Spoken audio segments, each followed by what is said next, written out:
This is London with VIP Trader and Bitcoin Spike. Good morning. Former hedge fund owner, private, non-SEC, not financial advice.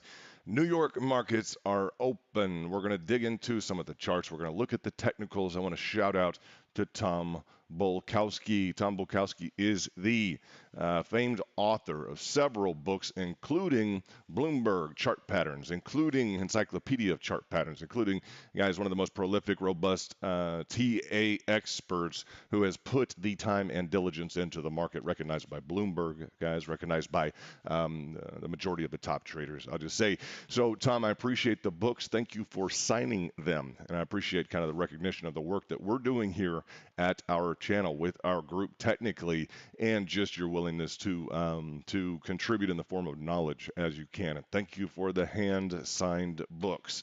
That means a lot. It's very, very nice. And yeah, this is a really cool deal. We are heavily involved in technical analysis, as you know. I'm a former hedge fund owner, private, non-SEC, not financial advice, and it's just really a pleasure to have in our brand new headquarters, so that you guys know. And good morning to the VIP. It's a pleasure to have in our brand new headquarters just signed copies of all of Tom Bulkowski's works. Just very, very cool. Too cool. Just what a great way to start off the headquarters here that we've just kind of moved into last few weeks and are getting up and going. So thank you, Tom. Appreciate it. My brother, trade well, as you wrote in these. You trade well as, also, and we'll continue to share what we find technically in the market with you. I'll continue to share that with you. In terms of the market, we're on the heels of, and let's dig in. We're on the heels of CPI. You know that. Our 15 monitor spread wide. You guys are aware of that. I'm going to kind of arrange some charts here so that we can dig into, let's say, Bitcoin was looking, guys, for some more volatility. You know that on the CPI. We didn't quite get it. Everything was in line with expectations. And what does that mean? We got to say next. We just hope that those were not glory days, heydays with some real volatility built into CPI, etc. You know that. In terms of the framework, what we saw today upon just right before, if you guys were trading CPI, I've got on the right-hand side here, and I can pull a chart out over here for you guys. On the right-hand side of my screens here, I have got Bitcoin right now on the candle chart, 15-minute. Then on the left-hand side, I've got, I think, the 45-minute scoped out. Some interesting pattern framework that we'll be looking at. Let me dig into, and guys, good morning. Hope you're doing well. Anybody who traded, we had a little bit of volatility. I'll tell you, we had a little bit of volatility down to, and we'll talk about the exact level that we went down to on Bitcoin. Wasn't exactly what we wanted. We wanted a pivot in the market. Please pay attention. If you're looking at a economic data release, a report, economic data report, what is the crucial element that you're looking for?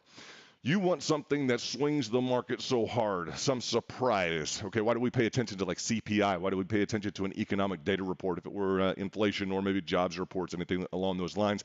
Because ultimately we'd like to catch a pivot, boom, in the market, either on the short, intermediate, or the long term. We want a pivot in the market, i.e. we want to catch a low or we want to catch a high in the market. So anytime that we get an economic data report in, you guys got this. Anytime that there's a big release of information, say, in terms of CPI, or if it's could be an incredible, let's say, jobs reports come out more frequently. So you say an incredible jobs report. Well, that may be the short term to maybe intermediate, right? Looking at those types of factors, the CPI is nice, comes out once a month, and has provided that level of volatility and surprise. We need surprise. If it were a GDP number, a little bit better, maybe a mid to potentially long term if it could establish a trend. But that's why we focus on economic reports, economic data reports. We want to catch a pivot. Let's talk about that in the context of the chart patterns. Okay, we have the short-term, intermediate, and a long-term. Focus on that, okay? It could be intraday. It could be for the next 5 minutes. Let's say this to make it simple. Next 5 minutes, next 5 hours, next 5 days, next 5 weeks, or next 5 months, okay? You'd be so lucky. Or next 5 years. And I'll explain why in the context of what we are looking at, why catching a longer-term pivot could be instrumental in terms of you're having a phenomenal year. Okay? In terms of trading, it could be instrumental in terms of you having just the best year you've ever had in the market. We'll talk about that. Let's go over that a little bit today as we dig into the details here. And Let's see what we've got on the right-hand side. Hope you guys are doing well. Just was, and I'm going to tell you guys, it was really built up. It almost felt like a bit of a, I don't know, guys. What do you think? It was just kind of built up. We had a few indications. The street was running a little bit hot, Wall Street, in my opinion, with the notion that we could have had a little bit of a surprise to the upside. So I don't know. Maybe that upset the Fed just a touch. That the numbers today on CPI came in right at about expectations. Man, come on, right? We want to get we really want to get we want to get everything, we want a surprise, essentially, is what we want on a CPI data. We want to be surprised to the upside, surprised at the downside. Inflation over expectations or under expectations, something that's going to move the markets, right? A little bit of a shakeup. And to the extent that we get something that's right in line with expectations, what does that mean? Well, it's already built into the market. For the most part, it's already built into the market. It's in line with forecast, and that's just we need the surprise. We need that jolt, in the market in terms of when things are right in line with expectations. There's just not much reason. People start to think, okay, what else could move the market? What else is there that could move the market right now? We start to look at other, either, rely back on patterns, etc. And let's dig into Bitcoin. And what do we got? A little bit of movement down onto, if you were to look at the NASDAQ. Let's just look at the NASDAQ so we can kind of see the way the NASDAQ did play out this morning. Let's go to the candles. Let's go to our fire and ice indicator. Bam. We literally opened it, slammed right down into the 5-minute target zone, our fire and ice, boom. So that was a nice, reaction there from from on the tail end of the CPI report. CPI was released before the market actually opened. So a little bit of volatility to the downside. 5-minute fire and ice, our fire sale line, that lower expression just on the 5-minute did trade up from that exact hit, boom, on the fire sale line. Nice hit for the NASDAQ, but it did look like, when I looked at it, is like it's going right to a target and a pickup level, and boom, looks like we're in the midst of a recovery. I look at the NASDAQ because that is the tech sector of that's the tech sector of U.S. equities, U.S. stocks. So we parlay that in just a bit to our approach on Bitcoin. Yeah, okay. Bitcoin obviously in the technological frontier, so that's why we decide to focus on. That's why we decide to focus on the. Let's see what we have here on the Nasdaq. Pulling up a little bit of information. Right now, I was listening to Bloomberg. You guys can tell me, but in terms of the technicals, I think we found a saving grace of Bloomberg. They've published a book with Tom Bolkowski. Love it, guys, love it. In terms of Bloomberg, if you're a fan of Bloomberg or not, they have a lot to, I don't know, maybe a lot to mistake or otherwise. What did they call this morning? Bloomberg talked about nowcasting. Instead of forecasting, nowcasting. Not telling you what's going to happen accurately, telling you what's happening right now. That's my biggest complaint in terms of economics, the study of economics. You focus on a field of thought that is completely, and this is a great discussion for trading. The here and now is important, but as we would talk about, like economics, who has an economics degree?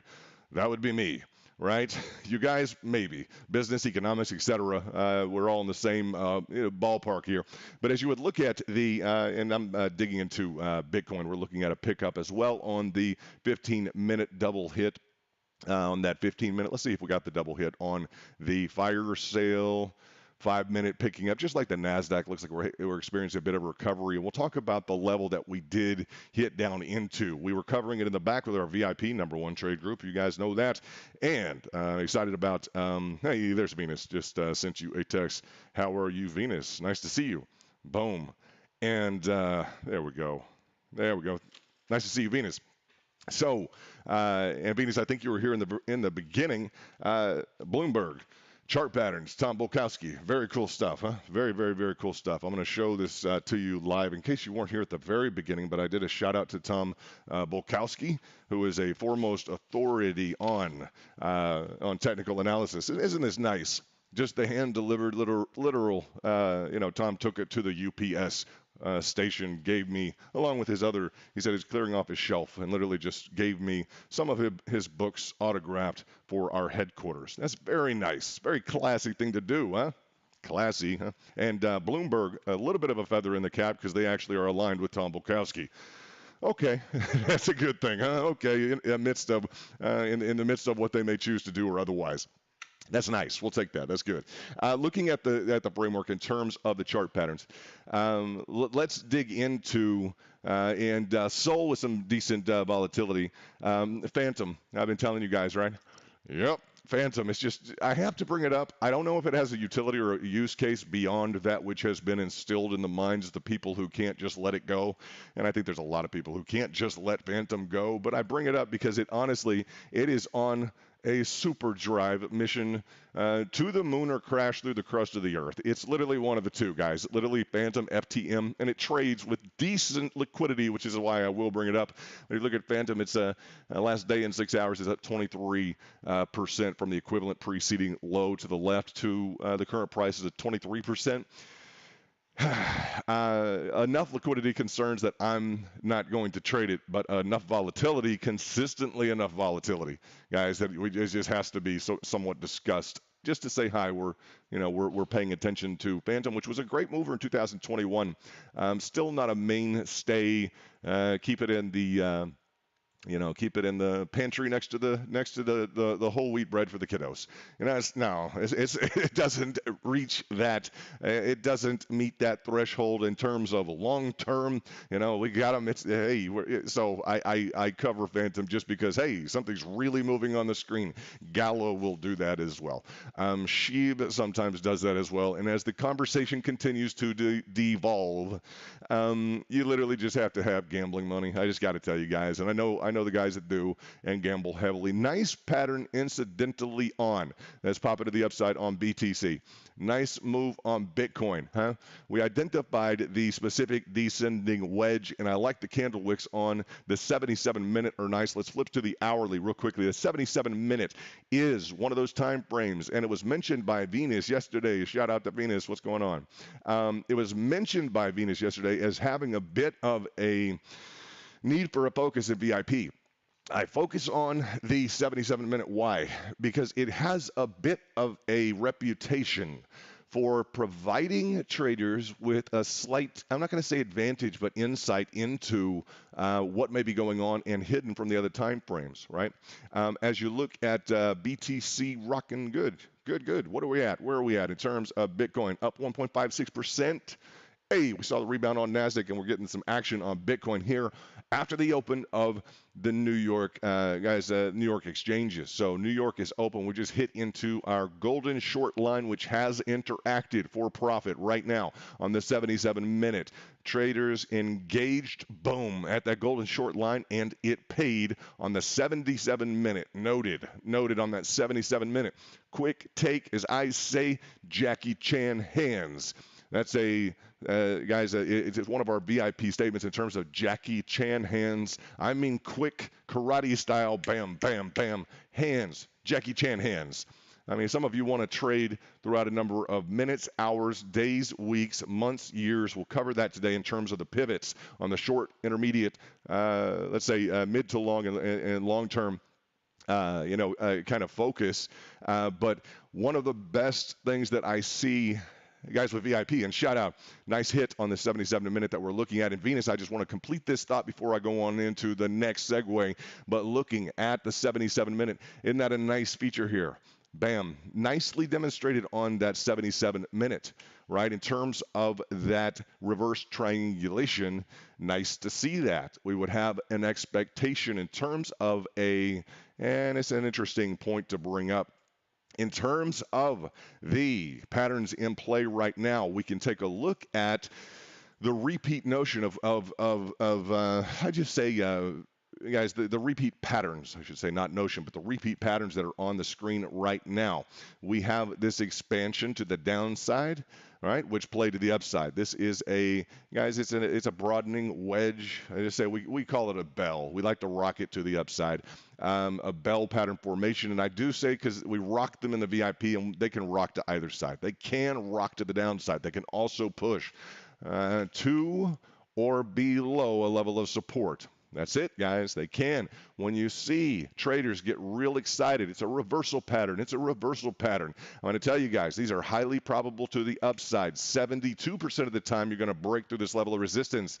That's a big deal. 72% of the time, you're going to break that level of resistance. I tell you, it's like selling umbrellas in a torrential downpour on Fifth Avenue in New York. You're going to make some money if you focus and you're not overexposed at the wrong parts in the pattern, like on the breakout. On this breakout, because some of these patterns will want to cruise, boom, to the upside. And I mean they'll perform in line with. And guys, what are you going to trade while you don't have ascending triangle, descending wedge, descending wedge, or bull flags or a pennant? What are you going to trade? You know, some of you want to trade a Gartley pattern. All right. How often are you going to be right on that? Not frequently. I'm going to say infrequently, I should say. Infrequently, you're going to be, you can always draw one of those out, right? Butterfly, Gartley pattern. All right. You're going to be, you're not going to be 72% right. Okay. So in terms of directional push here, pick up along support up and over. Yes. What is the probability that we would look at in terms of the return to preceding resistance and capitulation? At least a return to preceding resistance. We're looking at 60 to 65% of the time. 72% of the time, up or out, bam. 60 to 65% of the time, you're going to re-challenge this level of resistance. Okay, now the clean sailing up and out and over, and the patterns, and if you trade enough, this is the deal. If you trade enough, you guys know, if you trade a lot, you know that these have an ability, boom, to move to the upside like nobody's business. You know this. So it's almost like the people who get it, and the people who don't really probably aren't trading. You guys agree? Or maybe, I don't know, maybe they're swing trading, maybe they're doing something else. But nice hit at that specific golden short line on the 77-minute. I like the 77-minute. And shout out to Chris in the land down under. What's up, boss man? Former military, loud and proud. What's up, my man? Hope everything's good in Australia. Looking at this expansion, this is something that we see, and I say he knows the 77 well. You see this dynamic here. Very nicely done in terms of that dynamic on the 77-minute. Take a look at the hourly. Not there. You see, we don't have essentially that the fulfillment there that we have so cleanly along support. It's one of the reasons that we look at the 77-minute.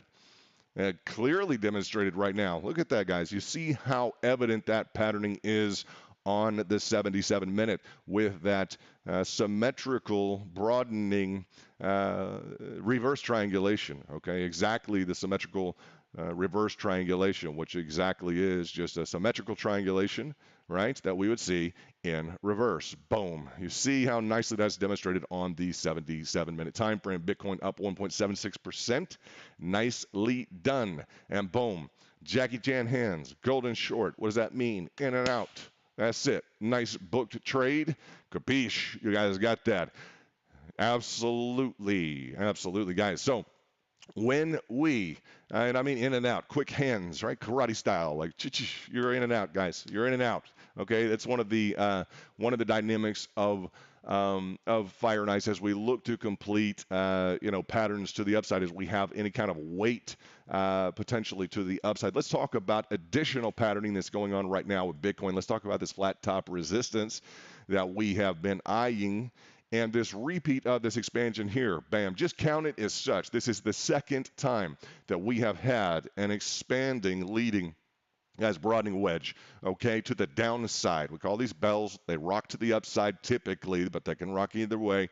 Upon the return here, this took a number of hours, day plus, literal day and 19 hours, to really effectuate and reverse here along the bottom after this return to this flat, not flat top resistance, that's up above, which we need to cover, but this specific angled and divergent. It's angled and divergent to be specific, angled and divergent level of resistance, and divergent with what? Level of support.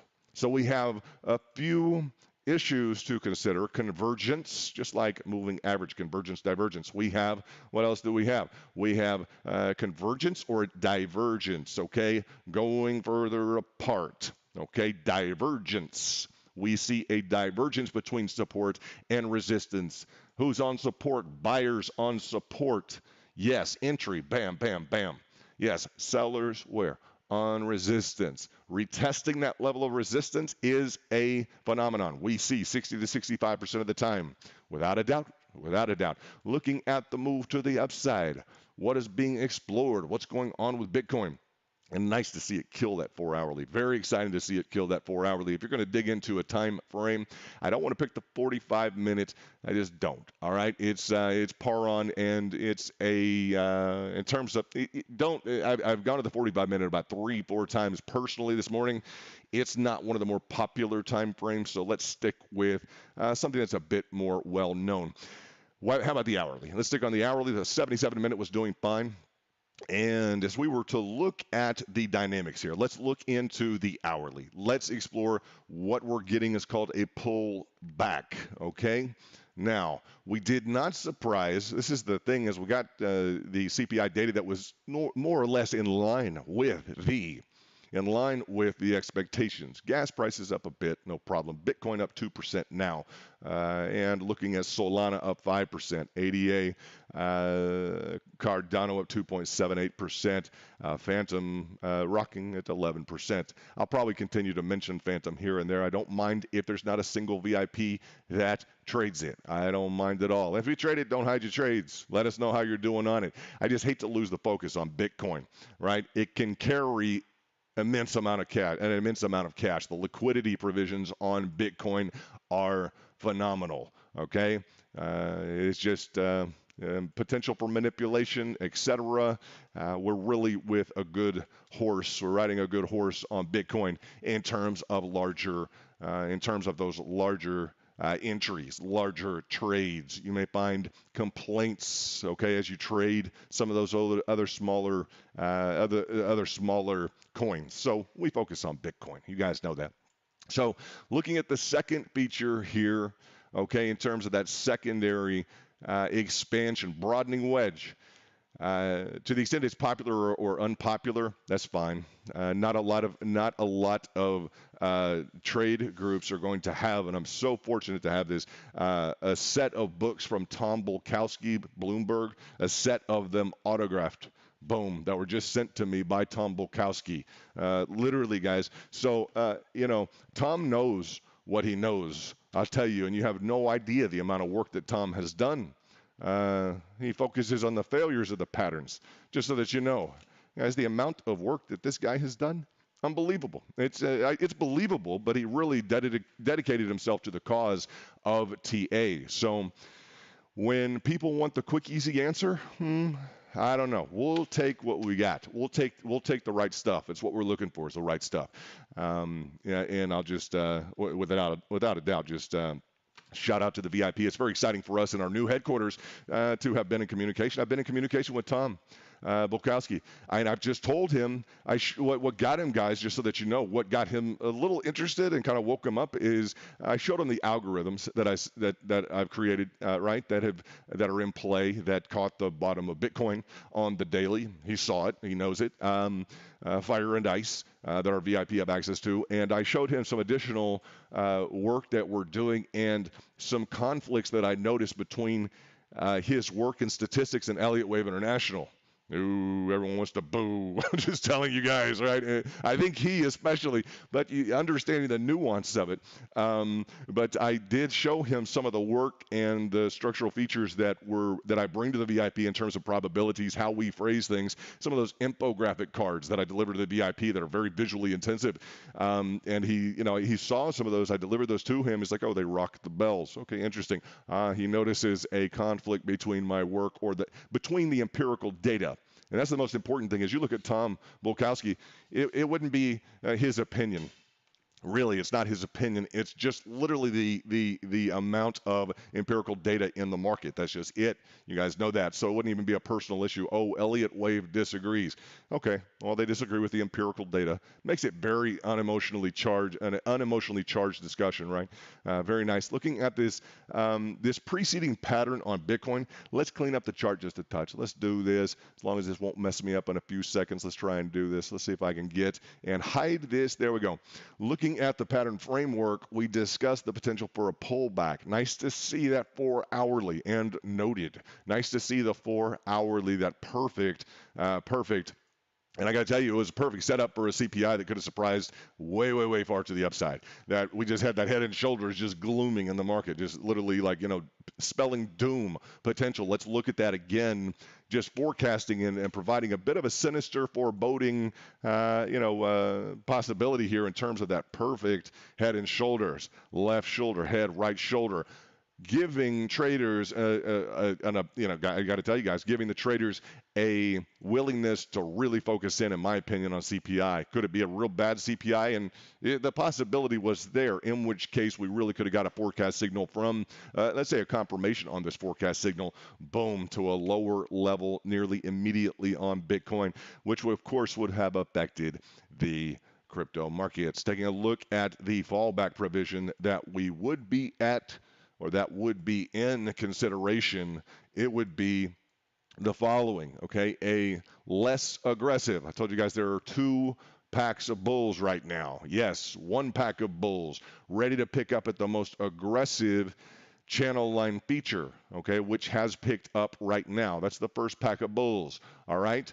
The second pack of bulls, more conservative, down below, getting a preceding level of resistance here, another level of resistance in through here, and having that be the parallel, carry down, boom, to this bottom line, and kind of that initialized support feature, right? So down in this level, we have a secondary set of still bulls, maybe backup orders for even the, let's say that primary group would have that secondary level just loaded up without a doubt.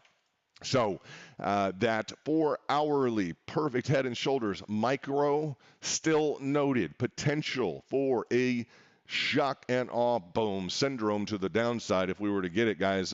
Taking a look at that specific head and shoulders here, it was just so well crafted. We were prepared. Nothing wrong with being prepared, guys. For downside price action, we were, you guys were up for the specific CPI in the back, letting you guys know in about 6 minutes we got the report, right? So, and nothing big. We went right down into. Let's look at what we went down to. Let's look at the 5-minute time frame. Good morning and shout out. New York is open, and they are. Let's say the Nasdaq is green. S&P is green. Nice to see some green on the screen. And CPI did not ruin the party, did they? Did it? It didn't ruin the party. So that's a good thing. Nearly, I just say immediately it didn't ruin the party. So it didn't crash the party. That's a good thing. In terms of that meaning downside price action. Okay, it didn't occur as a result. If we would have gotten in a hot CPI report, we would have.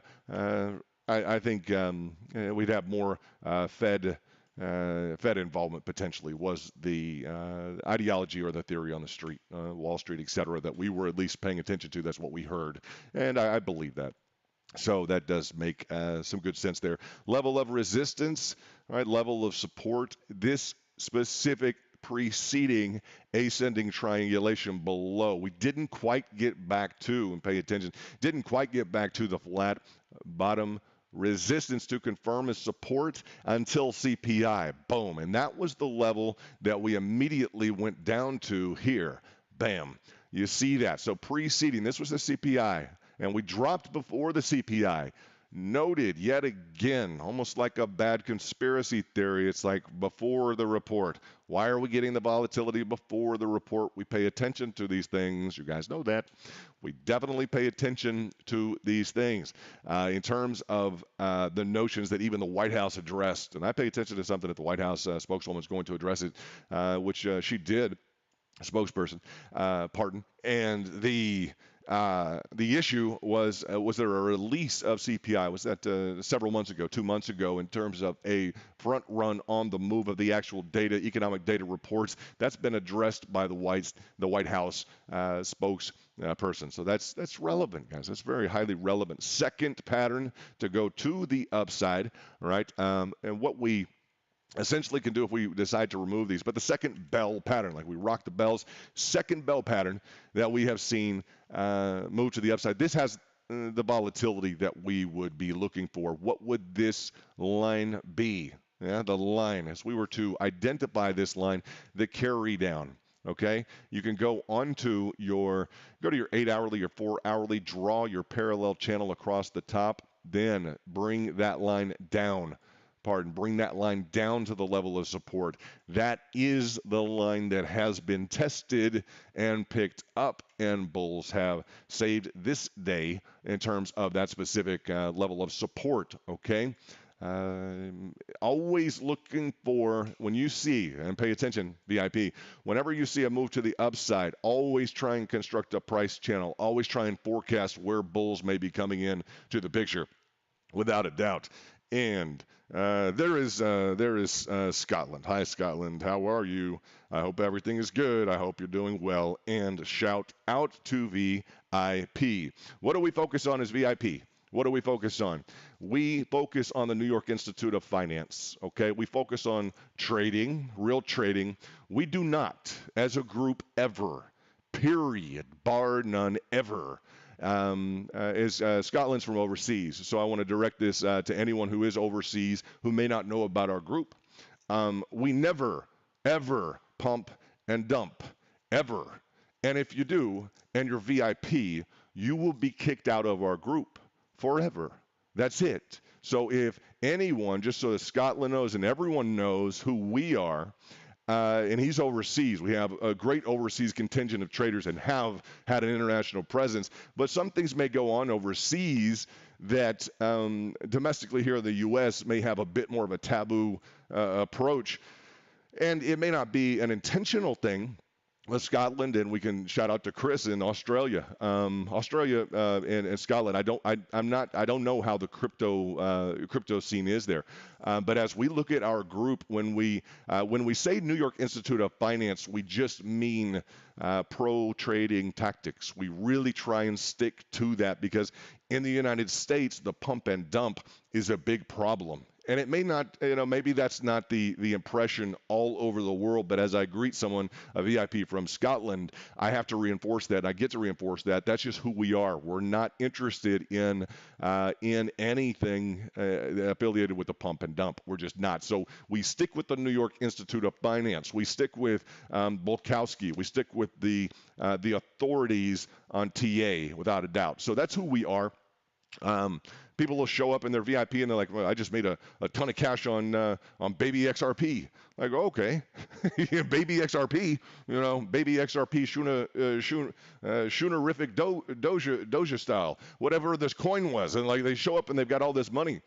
And the fact is, if they don't focus on real trade tactics, all this money that they made anyway, and stateside, it's a focus for. I just tell you, it is a focus. I've drawn the line up a bit in terms of the feature. Take a look at the 4 hourly. Okay, the 4 hourly is going to have a more aggressive line to the upside in terms of a confirmation hit and pullback, just so that you know if you guys want to adjust your charts. Looking at that 4 hourly, would have a bottom line support and a recovery up into this zone. Up into this preceding, that would be obviously that would be a nice target for us to achieve. Also, the 4 hourly has the reverse triangulation in play that we noted and pointed out to VIP. Those specific target levels that we brought up to the VIP in terms of the max and min expression to the upside and downside, kind of that volatility gauge that I gave the VIP in the back. And I always do this before any type of an economic report or data release or anything. What I will do, just so that you know, and I'll do it on the screen very quickly. And shout out to all the VIP. That's just a little bit of our culture. It's not to be unyielding and mean. It's just to reinforce some standards in our group. And if we don't do that, we're just going to be like any other group. But we're not, and we won't be because I won't be in the group. That's the bottom line. I'm not going to be in a group. Pump and dumpers and this and that. You guys see it. It's all over the place, but we don't do that. We day trade. Go find a former hedge fund owner who's going to tolerate a pump and dump. Go find one. Go find one former hedge fund owner who's going to tolerate a pump and dump. Try. You're going to spend a long time. I bet you're going to spend a long time doing that, guys. Work way too hard, way too much education, and way too much just built-in ability to conquer the market. So you guys need to know that. You need to know that. That's just who we are. It's what we pride ourselves on, being just pro core shelf level type operators in the market, and that's the bottom line. Looking at a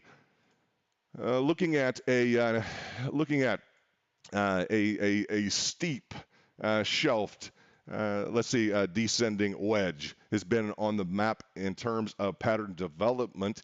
Looking at a potential really poorly constructed, can't even draw it on the map, bull pennant. The problem with this rounding feature, and I'll tell you the one thing we needed to pick up quickly, right? We needed to pick up quickly. Why would that be? Okay, typically, why would it be that we would need to pick up quickly back into this zone? Because for a bullish pattern, we need I'll say that we need the bulls to actually come into the market. Move to the upside. Let's do this this direction. Move to the upside. We need bulls, and let me pull this over just a touch. There we go. We need bulls. Move to the upside. We need the release, the catch, release, the catch, release, the catch, and boom. And we need that in guys, without delay. We need aggressive market action to participate and enjoy really I'd say the top level features of what the market can provide us. What we're looking for optimally is a quick integrated just slam to the upside, downside, upside, just within this, some nice volatility. When I say volatility all of the time, one of the expressions, or let's say one of the definitions of volatility, okay? You'll hear this New York Institute of Finance is what? Is a measurement of the amplitude of a pattern. That is the volatility, okay? As you look at the measurement of the height of a pattern. It seems like an odd definition, but when you look at, because I've been talking about our new indicator, which has done phenomenally well up into now. I'll continue to reference that. The Z-Pack is that new indicator. Big time capital control line, very nice here in terms of that red and the blue dynamics. But looking at the height of this pattern, right? The volatility is the measurement of the amplitude of the pattern, okay? That's the volatility, right? The expression from the low to the high within that amplitude of the pattern is a good definition, a proper definition, a well-constructed and professionally recognized definition for volatility, okay? Got it. Copy. You guys got that. In terms of the volatility, all right, we can talk about the frequency of the volatility. We can talk about issues, complications such as periodicity. We could talk about like the frequency. What's the frequency? Okay, cyclical frequency of the price action here. We want price action typically. And I just tell you, there are saves here. There are different patterns which can come into play, which have this specific bullish descending wedge is coming to the forefront. That's fine.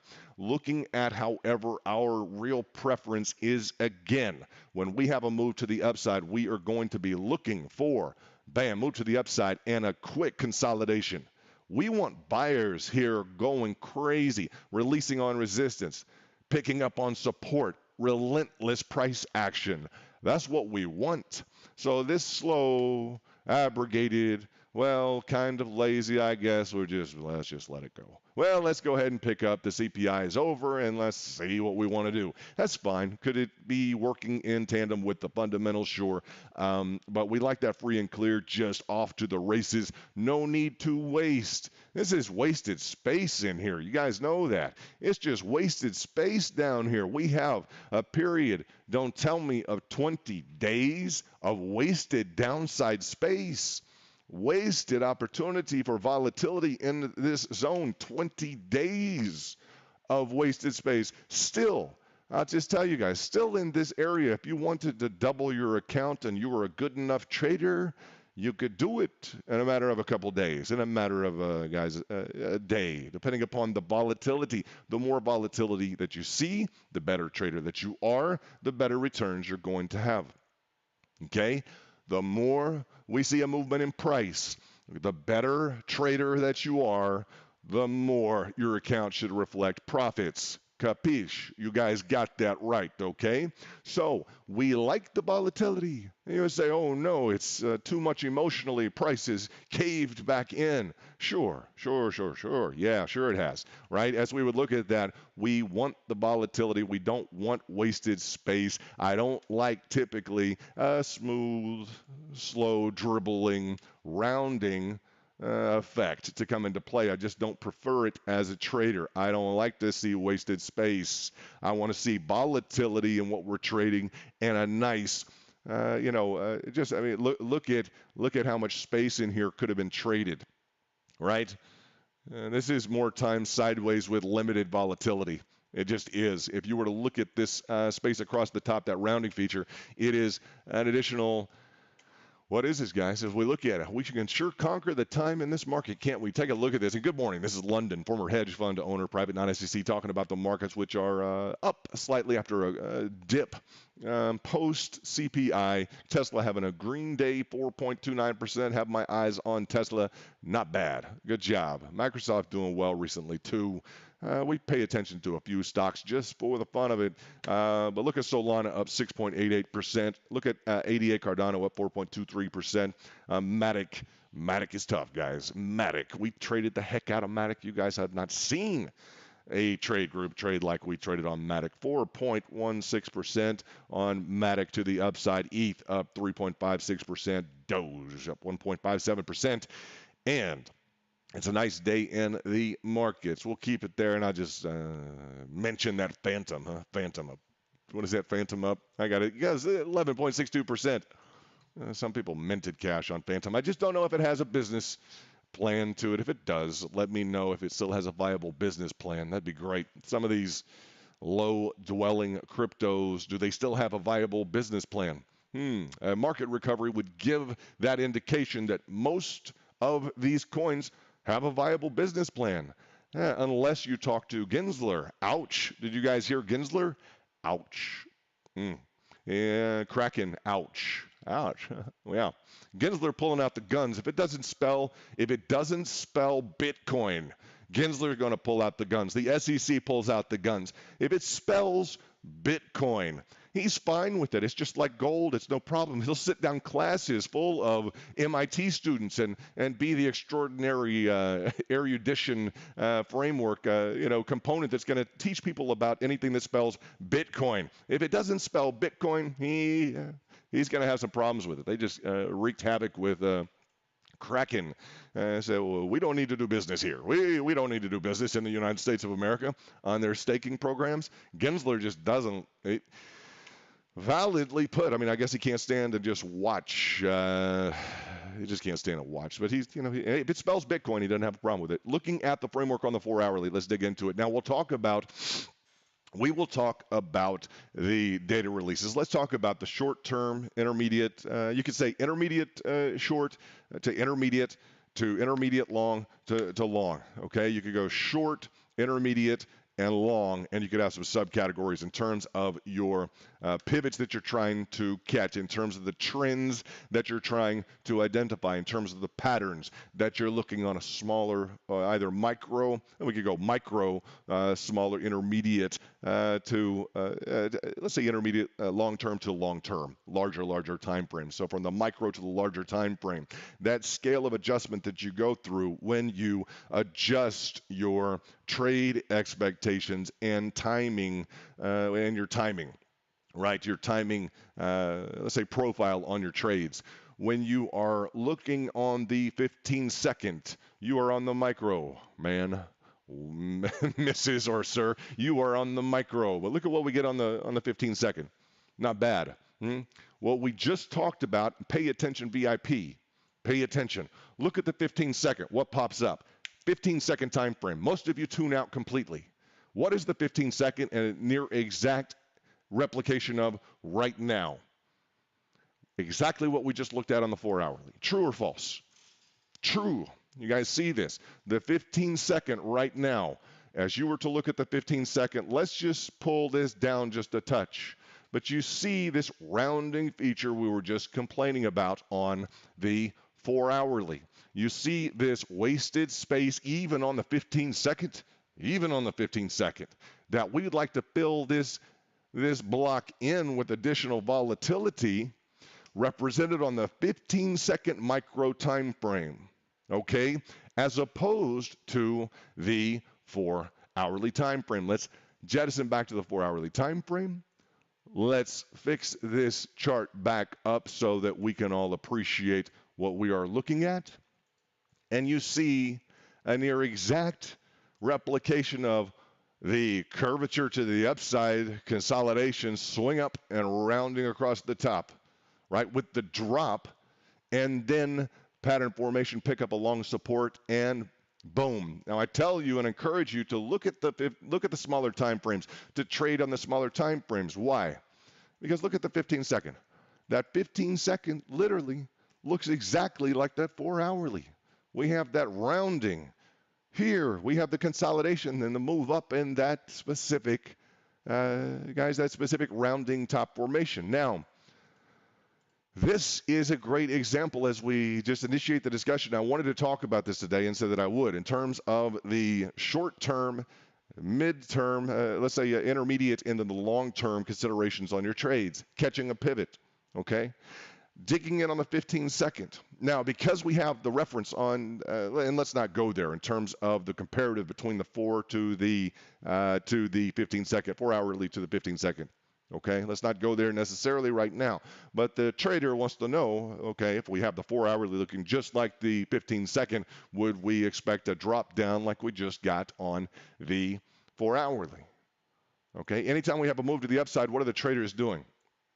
What are the traders doing? Anytime we have a move to the upside, they're consistently going to try and encapsulate, first of all, the channel. If you want to answer that, they're going to try and come up with a channel framework, okay?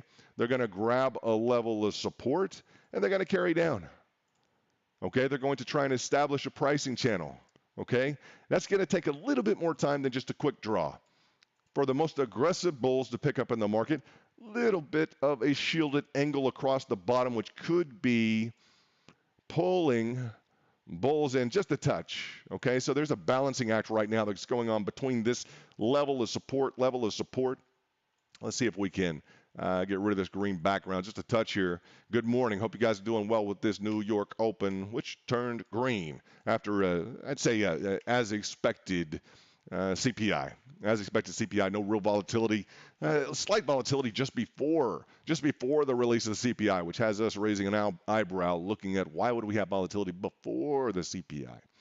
Just right before, just moments before the CPI yet again, down to a level of support which hadn't been covered. I'll say that in terms of volatility, orders got picked up. We do see that. But looking at the framework here, let's get back before we digress into now, differentiation. What's the differentiation that we're seeing now with this pattern as you would start to compare 15-second to the 4-hourly? Let's look at the 15-second, which has this move. We say curvature. That curvature move to the upside, consolidation, then the rounding pattern on the 15-second time frame, right? And compare that with that rounding, consolidation, and that, guys, the rounding move to the upside. That specific consolidation, then the rounding move to. Now, here we extrapolated from the top side resistance to the downside level of support.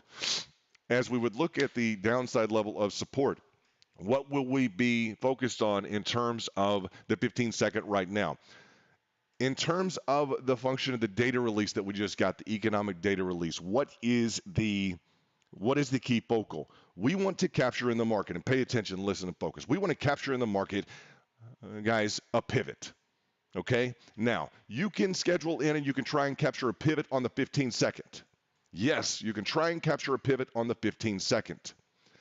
Ultimately, if you're trying to catch a pivot and you're doing it the right way, guys, in the markets, even on the longer time frames, when I say that the goal, and I started off the stream with the notion that we want to catch a pivot in the market with a data release. Let me clear off all of the chart patterns, all the patterning, all the drawing.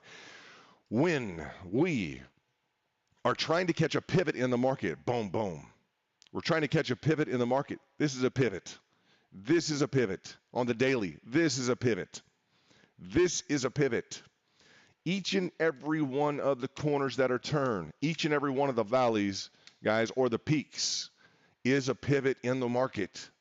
So when we have a data report that's coming in, when we have something in the market that could adjust or affect the direction of the market, and I told you in the beginning, a pivot in the market is what? Would be this specific valley right here. Bam, pivot, turn in direction of the market. The pivot, the peak here, the change of direction in the market. What yields profits? Catching the corner, catching the pivot. So if we have a way of focusing in on a data release and we're given information ahead of time that could instrumentally affect whether or not we catch a pivot in the market, understand, bravo, big time bravo, we want to pay attention to and catch the pivot in the markets. You can say, well, I want to enter my orders here. I want to trade the pattern there. I want to buy when it's oversold. I want to catch even get complicated, catch a volatility move to the upside. Guys, pay attention. You want to catch a pivot like you weren't told about in terms of how to operate in the markets, and you're looking for the secret equation and you're not sure what it is. Like, you need to focus and make some cash in the markets, but everything distracts you and everything else. Guys, you need to catch a pivot. You're not catching the pivot. You didn't catch the low. You didn't catch the high. You didn't catch the low. You didn't catch the high. You didn't catch the low, the high, the low, the high, the low, the high, or the low. You didn't catch the pivots. Okay? When the market shifts direction, that's what you need to focus on. Guys, it's just strategically speaking, the patterns will play. But amidst the patterns along the downside of support, what is there? And bravo, what is there, guys? Along a level of support. Pivots. The market, the price action is pivoting along a level of support. Indeed. So when you're playing a breakout trade to the upside, who is chilling and coasting and already in the profit? The guy who caught the pivot below. Yes, indeed. The guy who caught the pivot below is already relaxing. Hey, we're going to make more money or not. You guys got that right. Looking at the dynamics of what we have projected here, in concert with the CPI release, what are we trying to forecast in terms of a level of resistance carried down to a level of support on Bitcoin? We're trying to see if bulls can march in here now, technically independently of any CPI data release or otherwise. We have level of resistance. Yes. We have a carry down function with the parallel chart to the level of support. Yes. What do we need bulls to do at this level? That primary group of bulls who would step in, okay? We want to see a pivot.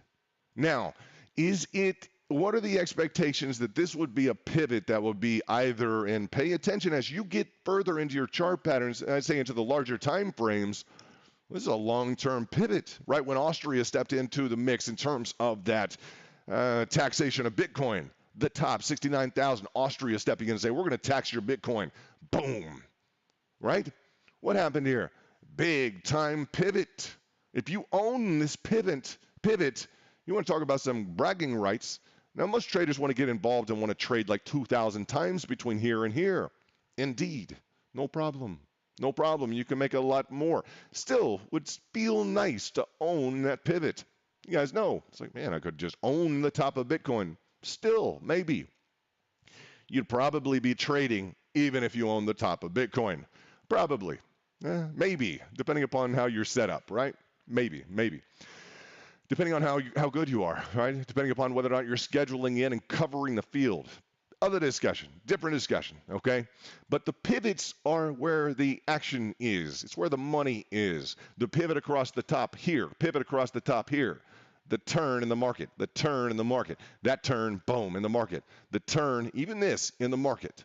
Now, we're looking at another turn, projecting another turn in the market. right? Yes. So as we schedule in, let's go back to the 15-second and just the TA powers that might be must have heard us on our need or our desire to talk today about the macro, the daily. Okay? I want you to focus on the following. Focus on the rounding feature to the upside, consolidation, and the rounding top with a drop.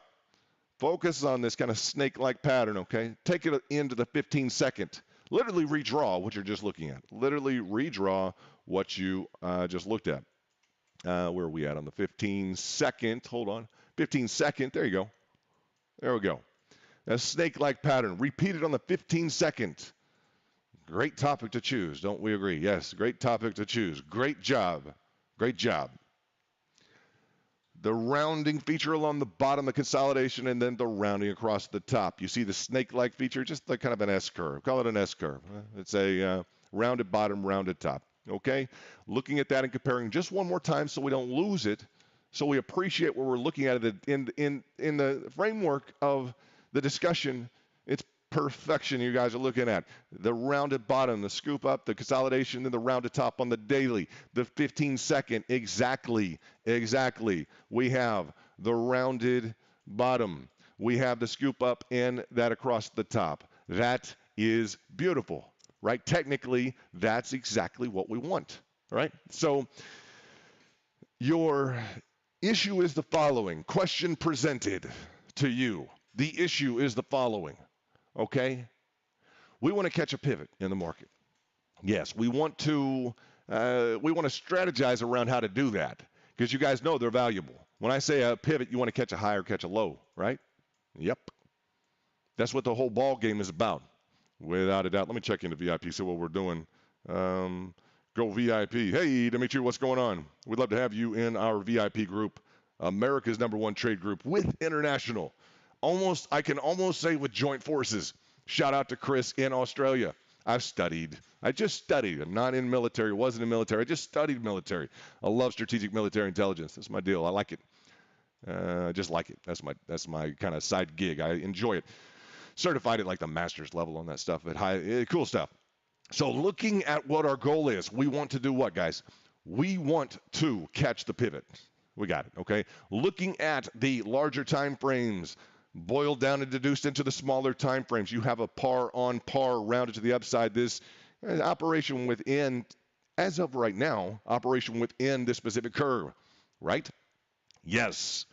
Let's dig in again from the daily and just carbon copy this from the daily down into the 15-second. You guys see this? Nicely done. Nicely done. So we're seeing that exact replication from that level of, and we're going to get into this because just don't do this to us. Come on. If you know where this conversation is going, you don't want to do this to the traders, not on this talk. You don't want to do this on this talk, do you? Come on. Now, if you understand, we're going to have to get into the notion of differentiation, comparative and differentials, and what makes the difference. It's going to be a little bit more complicated than we wanted it to be. All right? It's going to be a little more complicated than we wanted a simple answer today. That's all right. Let's look at this fallback provision, okay? Let's look at a fallback provision as we see a return down into and through. And VIP, you understand immediately. The guys who are plugged in, the girls who are plugged in to the discussion, you understand immediately what the issue is. I just know that you do. The issue is, well, we've capitulated down, further down on maybe a classic differentiation, okay? As we do comparatives from lower time frames to higher time frames, okay? It's easy to say, well, I have a bull flag on the lower time frame. Well, I have a bull flag on the higher time frame. Great. They should work out the same. Okay, within the realm of comparative technical analysis, okay? You can do it cross-asset, potentially on the same or differentiated time frame. You can do it on, let's say, cross time frame on a singular asset, Bitcoin, right? And shout out to all the VIP that are trading. This is London, former hedge fund owner, private, non-SEC, not financial advice. Looking at the pattern comparative, we wanted to talk about what today? We wanted to talk about catching a pivot, how to instrumentally use potential market data and information, right? How to use market information. Why do we focus on data? Just because it sounds cool, huh? Hey, these guys know what they're talking about. They're talking about the CPI. Ooh, I want to watch that station. You got to be crazy, man. Just because it sounds cool? Not at all. CPI, inflation report. Sounds like these guys know what they're talking about. Nix it. What we want is a shock and awe campaign, some surprise to come out of a big data set. We want the surprise of the year, the actual earthquake that happens in terms of information presented to the market. That's what we want. That's what we're looking for. All year long, all the talk and garble from Bloomberg to this station, that station, this reporter, that reporter. What are we looking for? The seismic event in the form of a surprise and a shock, a tear in the fabric of the markets in terms of what's expected versus what's delivered, what is priced into the markets versus what's received and has to be recomputed and shakes the foundation of the markets. That's what we want. We'll take it on the daily. I say we'll take it on the hourly. Let's say something that affects. We'll get into the daily versus the hour. Let's go to an example real quickly before I lose this thought. If we were to look at a seismic event that shakes the fabric of the markets, okay, boom on the daily. We want that seismic event when we're looking at a data release, when we're looking at guys, it could be war, initiation of war. Yeah. And when we're looking at it could be for a stock, it could be the worst earnings report that Microsoft has ever had, right? A seismic event shaking and disrupting the balance of what's priced in, expected or otherwise. We want that rip in the fabric of the expectations, and we will look to things like the CPI. We'll look to an economic delivery, data delivery, a report to potentially shake up, to destabilize the markets, to cause it to shift in a different direction so that we can catch a pivot. Okay? So, when we get mild, non-directionally, I'd say non-directional volatility. Okay, when we get something that doesn't really cause a big shakeup in the market, it's not what we want, right? We want those seismic events. You see why we focus on CPI, okay, and understand the reason why we focus on CPI or we focus on any data delivery. We want something that disrupts the fabric of the very markets. If we don't get it, we didn't get it. Next. What's the next potential pivot in the market? Right? Now, this notion of like CPI today is something that we need to balance on the micro and the macro. Yes, we're looking for that seismic event. We're looking for that big grand surprise, right? Something that's right in line with expectations. It's not really going to have a dramatic shift in the market. When I say we want to own the pivot, we want to own intermediary. Let's say short term, intermediary, or long term, right? This would be kind of an intermediary. I'd say just intermediary that we would want to own if we can get the bulls pick up long support here, right? We, in terms of owning a pivot on our indicator, here, boom, retested here, bam. But that's a nice pivot, a double bottom to own. A little bit more than intermediary. This would be from the low here would be, what is that? Almost 100 days. Almost 100 days. That's not short term. Yeah, it's maybe a bit more classic, intermediary to long term. Maybe you think of a long term, let's say a pivot in the market that you're looking for. Short term, think maybe in terms of Bitcoin, and it's gauged within the concept of its volatility. As you were to look at it for a hard and fast rule and say, what's short term? Is it like 5 days? Short term? Does it depend upon the volatility? Probably so. And volatility in this context means what? How much something is moving up and down. The amplitude of a pattern, okay, is its volatility. That's one good example as we were to look at volatility, right? The amplitude of patterning, right? How much is something moving?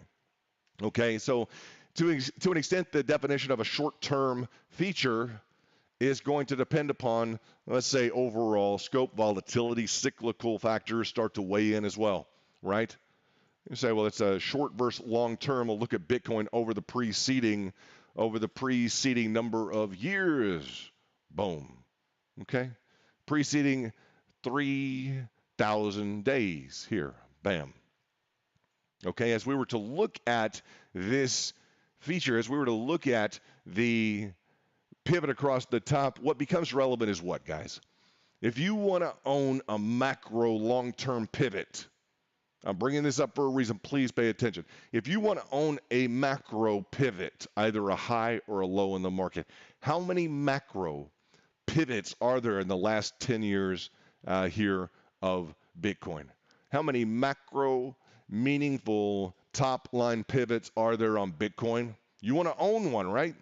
How many macro pivots are there on the macro, on the daily? 1, 2, 3, 4, 5. Maybe you start to get into a different consideration, but 1, 2, 3, 4, maybe 5. Would you say 6? Maybe. When you start to hunt for additional levels and pivots to own, it's a good thing, okay? Because you're getting into the issue of maybe I would trade that. Yeah. Okay, but if you want to trade this and pay attention to the discussion, 1, 2, 3, 4 pivots in the last, let me say maybe 5. We carry back in and to expand these additional features. But the primary ones we look at, own the pivot, 1, own the pivot, 2, own the pivot, that's 3 and 4. You start to say, man, that's in the last 10 years. I want to trade more than that. Yeah, I want to trade more than that. Yeah, so you start to say, okay, 5. Then you start to say, well, I want to trade that too. 6. I want to trade this too. What do you want to do? You're starting to dig into and make more aggressive your style, okay, towards these pivots that are dramatically profitable. On the upside, yes, on the downside as well. And why are we having this discussion? Just to reframe. And we're going to a good place in terms of this discussion. A shout out to the VIP. Good morning. Looking at the framework of the attempted pickup along this level of support on the daily, featuring in the 15-second instead of the daily, the 15-second instead of the daily. 15-second literally had the same rounding across the bottom, rounding across the top. Look at the capitulation. Boom. Now, you're going to need to have a distinguishing eye and a critical eye on this, because what was just explained to you on the 15-second, literally, if you're paying attention and going to draw a comparative, like an absolute comparative here, is that we should be prepared on the daily for what? We love this market, don't we? When you see par on par technicals like that, all you can say is we love this market, okay? Because the market just told traders, you better be ready for this, kiddos. Big time. Big time. If you didn't pick that up with the 15-second right now, if you don't pick up this zone right here as a big shout out to the traders saying, you guys better be ready for this, boom, area on Bitcoin. Why? Why would you say that? Look at the patterning structure. The swoop to the upside, this snake-like S-pattern formation. Yeah, you see that on the daily? Where would that put us into the 20K retest? Now, why would we go there? If we're going to extrapolate, and this is the importance, guys, this is an important part of the discussion today. Let's dig into this and really appreciate this, because this is some good strategizing that's going on. But look, you have the same feature on the 15-second, guys. We covered it live. It was, and guys, it was exact. Yes, it was exact. Now, as you would start to look at this curvature to the upside, curvature to the downside, you start to see just this absolute broil, right? Someone turned the broiler on for Bitcoin, boom, on the 15-second.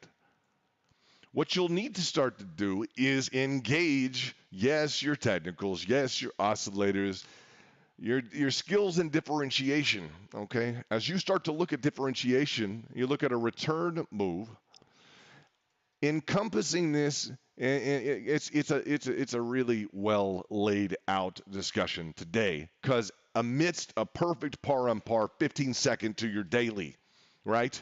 The same literal, same exact pattern produced.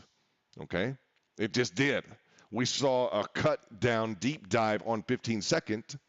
So, what do the traders start to do? What do the traders start to do? Now, the traders will dig into the 15-second, will pay attention to it and say, man, that's the same exact pattern that we just got on the daily. In fact, if I put the daily over here, it's literally the same pattern.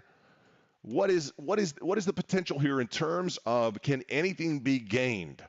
If I'm looking at the daily versus the 15-second, as I look at the daily versus the 15-second, what is going to be required of you as you look at your comparatives? The first thing I see is what? On the 15-second. The first thing that I see and that I note on the 15 seconds going to be what? I see an ability, let's say as I work on a distinguishing feature and not just a baseline comparative to say, well, the daily is most likely going to go down. Daily is going down, right, based on a 15-second. I wouldn't do that. What would I do? I would pay attention to the features on the 15-second.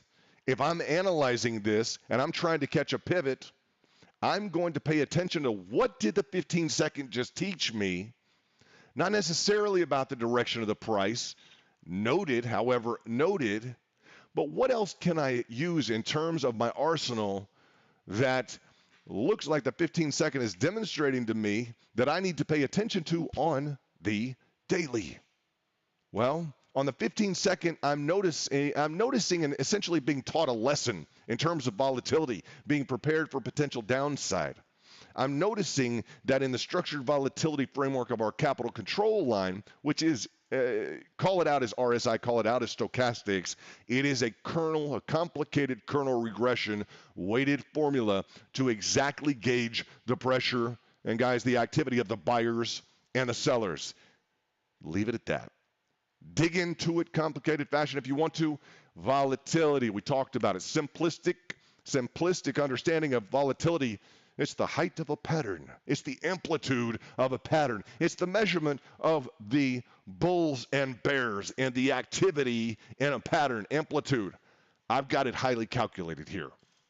Leave it to me, okay? I've got it highly calculated here, but it's the expression of the bullish componentry and framework on the 15-second that I'm looking at as I compare out and distinguish or solidify and integrate what the market has just provided us, which is a par on par, okay, from the 15-second to the daily. Literally the 15-second, looking exactly like the daily. Boom, boom. You couldn't have taken a picture and pasted it on the 15-second from the daily.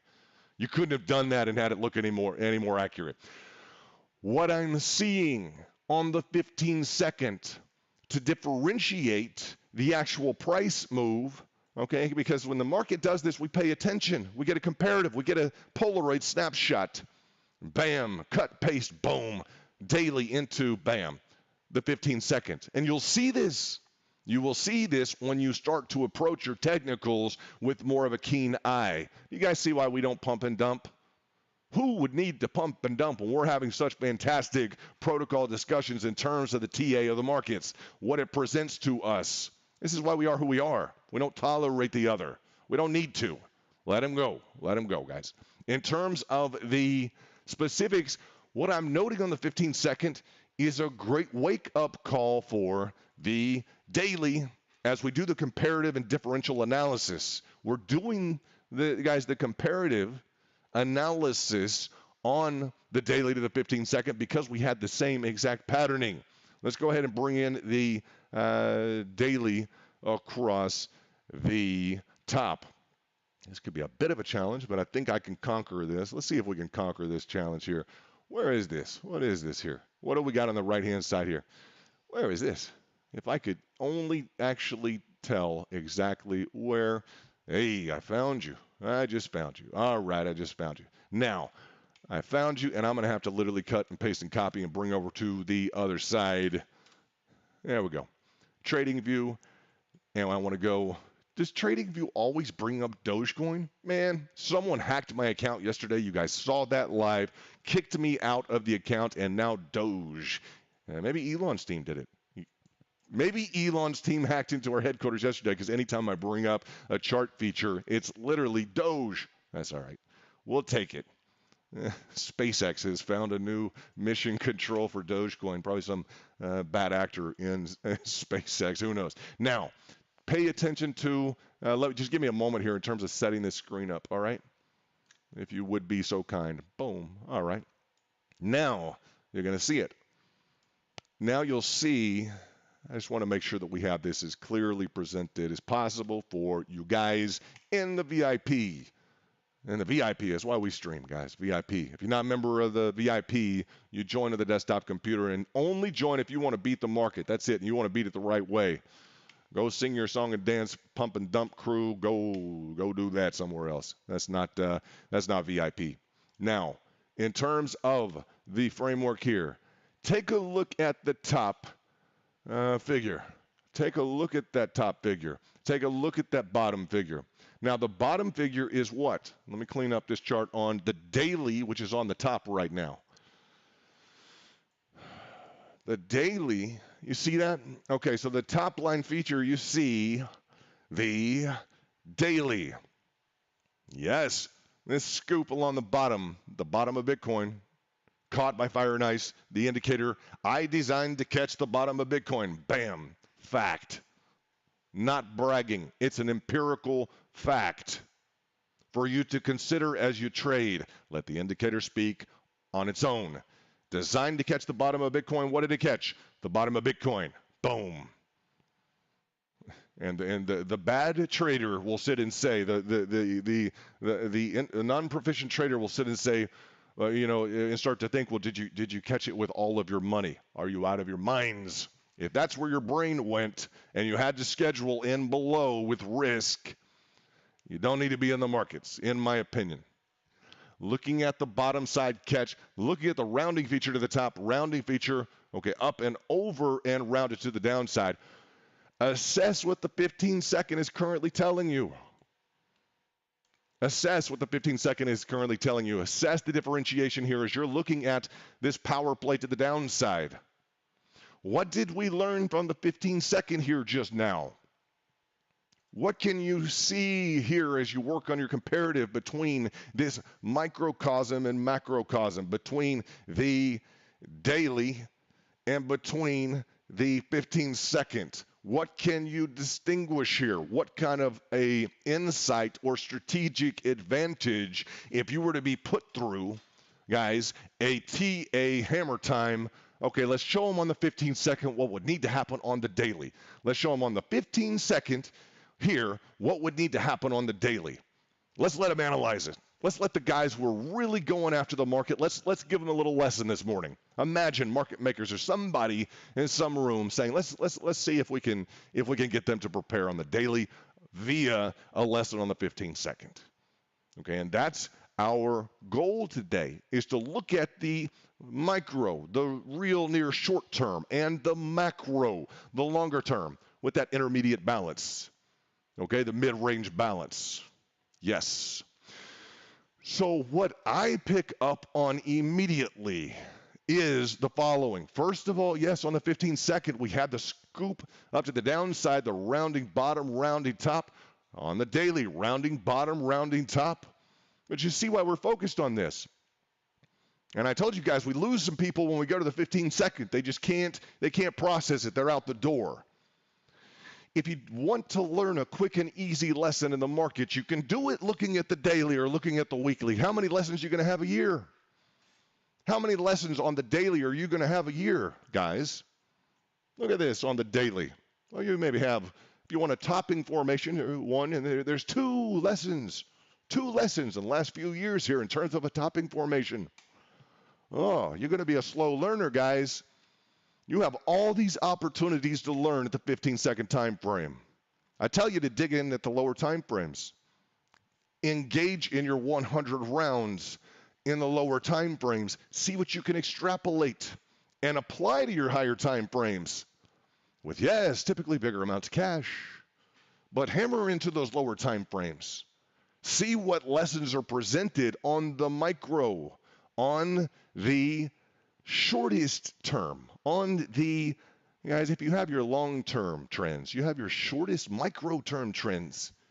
What is presented to us here, that as we look at catching a micro pivot, as we look at catching a micro move here, what's presented to us in terms of the commonality and the distinguishments, in terms of the, let's say, the what overlaps well, what's carbon copy, what is also a distinguishing characteristic here.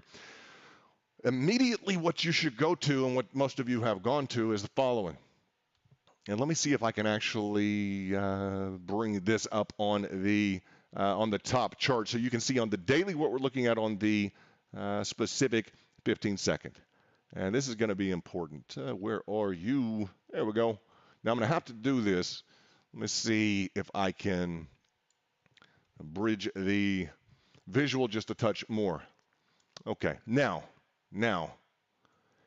as we were to look at, and I want to take the volume off for a moment, but the volume is relevant. The volume's highly relevant. Visually, it gets in the way just a touch, okay? Before we dismiss the volume, okay, and I'm going to put fire and ice on our larger module here, okay? Visually, it could interrupt. I may take fire and ice off for a moment. I may take it off for a moment because it doesn't overlap well in terms of the comparative. I just want to take it off. It's still extraordinarily relevant. We're going to take fire and ice off for a moment. I'm going to take volume off for a moment, though the considerations on volume, okay? Now, if someone were to argue that the 15-second is irrelevant, the 15-second time frame is irrelevant. I don't need to look at the 15-second time frame. Look at the last 2 hours on Bitcoin. Look at the bottom feature, the retest, up and out and over, rounding bottom, rounding top, attempt at recovery.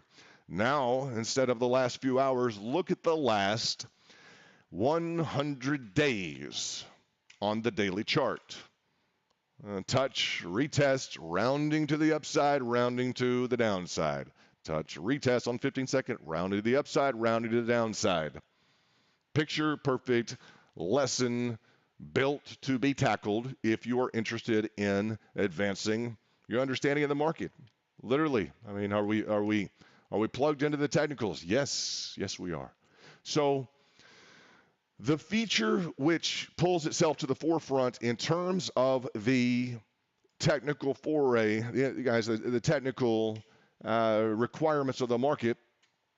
You're required to see that, yes, these two look almost the same. These two right here, boom, boom. These look almost the same. Where'd it go? Right here, bam and bam. The daily and the 15-second, 2 hours of time have passed on the 15-second. 100 days have passed here. A completely different set of prices on the top, completely different set of prices. This is just the micro time frame, okay? And they're so identical that you have to look at, oh, the 15 seconds already performed to the downside. I see. You have to get a grasp and concept of what's going on in front of you. You literally have to pull the charts up and actually distinguish them to realize that, honestly, on the 15-second time frame, and a beautiful discussion this morning, picture perfect discussion this morning. Literally, the 15-second is literally all that's being discussed here. VIP, pay attention. All that's being discussed here in the 15-second is this small area here that's zoomed in, boom, along the bottom, bam, in this zone. So you're getting a practice trade feature on the 15-second that you're having to wait for on the daily. But the daily is incorporating in those micro features in its move across that level of support. You guys know this. Now, what is the key instrumentation that we can look at to assist us on the daily? Please pay attention. To assist us on this daily assessment, catching the pivot on the daily. What are we invited to clearly see on the daily that just happened on the 15-second. What's the critical factor here? And shout out to the VIP, America's #1 trade group. What's up? Good morning. This is London, former hedge fund owner, private, non-SEC, not financial advice. The 15-second is inviting you to look at whether or not, for instance, on this bottom side indicator, whether or not we have returned to a positive notion of volatility. You see the red, white, and blue. You see the blue? All this is upward moving volatility. Absolutely. What don't you have on the daily? Well, we're still in the red. We're still in the red. And what can you do with each and every one of your your fundamental indicators, whether it be Bollinger Band, RSI, MACD, Volatility Z-Pack? We build them, guys. I build them really good in terms of the indicators. Are they perfect? No, they're not perfect. Do they incorporate the fundamentals? You betcha. Big time. What we see on the 15-minute is that, okay, so the volatility picked up here. Bulls picked up. Let's just look at this. Let's just, matter of fact, we have the same pattern, rounding to the upside, rounding to the downside, rounding to the upside on the daily, rounding to the downside. This is the 15-second. This is the daily. So in the hunt, in the mix, for the traders who care to look at the principle of micro to macro, trend-based, say catching a pivot. What helped you catch a pivot here? Yeah, Z-Pack, volatility. Bulls demonstrably coming into the equation. Yes, on cyclically guided instrumental levels here, right? Key focal levels, support and resistance, cyclical basis here. Yeah. So what are we looking for on the daily? And this is one of several indicators to look at, one of several oscillators to be plugged into. You need your volatility. You need bulls. You got to come into the equation on the daily. Bottom line, lesson from the 15-second, capiche. We got it. You guys got it. We register that. Big time. Noted. Right? You need your bulls on the daily to do what they're trying to accomplish, and you're being, guys, it's a perfect setup. Perfect reason why we look at the micro to the macro 100%. We literally need on the daily, and as you focus on your trade tactic and technique, blend in your micro to your macro. As we talk about wanting to catch these wonderful pivots in the market with a CPI report that could have just seismically disrupted the balance of the markets, right? That's what we want. We want that seismic event, earthquake syndrome, like nobody was expecting that. That's what we want so badly, right? Yeah. And as we see a bit of a deeper dig, a differentiation on the 15-second than we see on the daily, we're prepared to begin to cut in and find some commonality. Yeah. Let's say on the 15-second. We're prepared to cut in and distinguish or compare.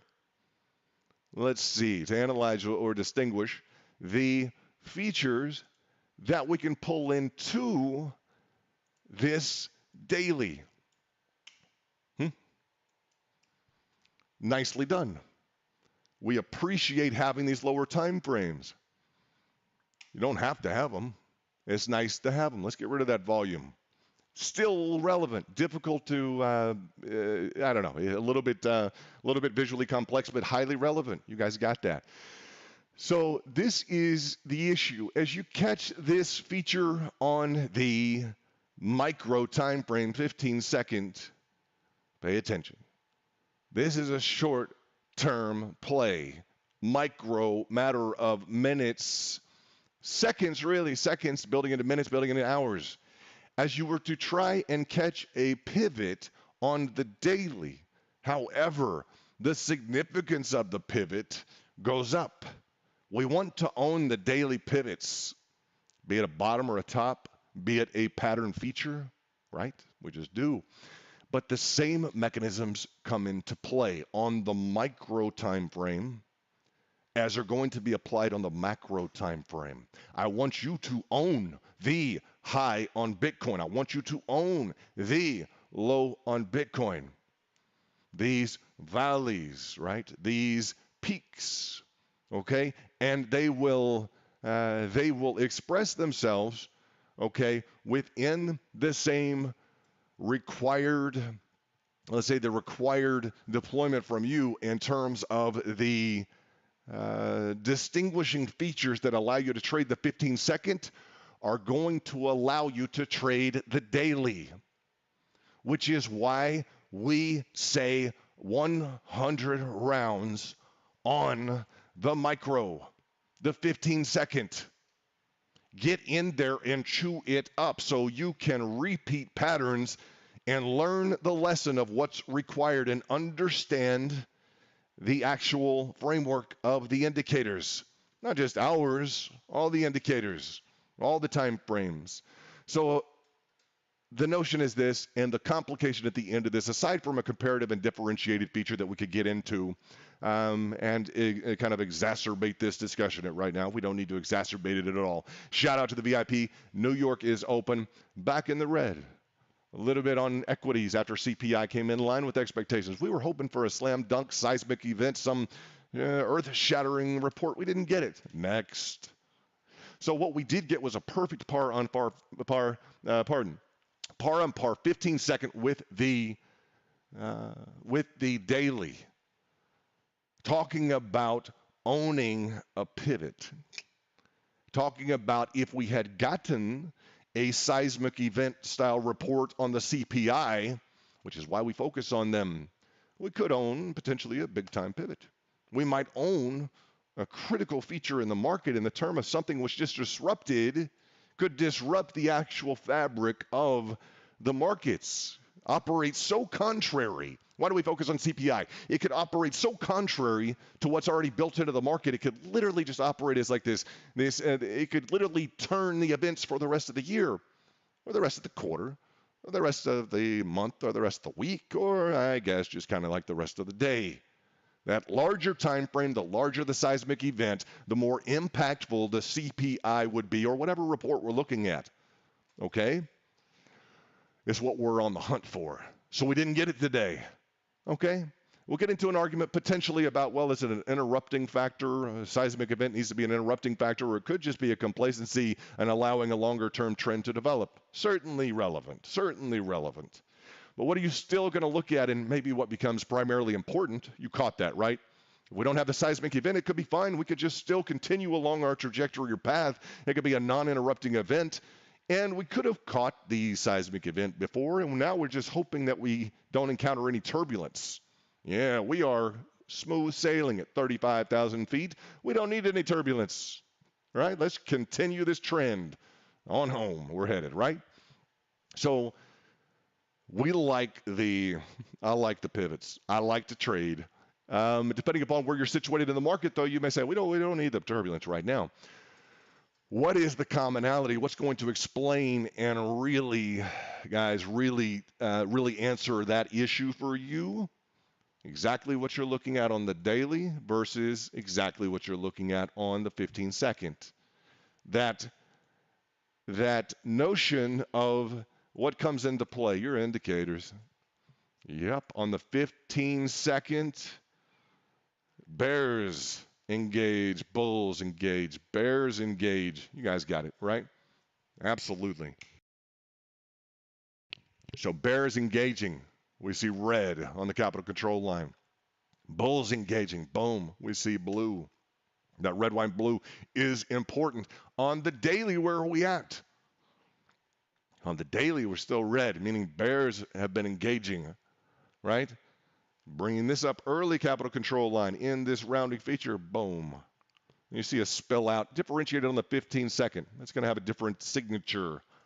The volatility signature is going to be a little different on the 15-second and lower time frames. But still, the purpose here is to highlight what needs to occur on the daily by looking at the 15-second. All right? You own a pivot in here? Great. You own this micro feature. We didn't get that seismic event on the CPI, right?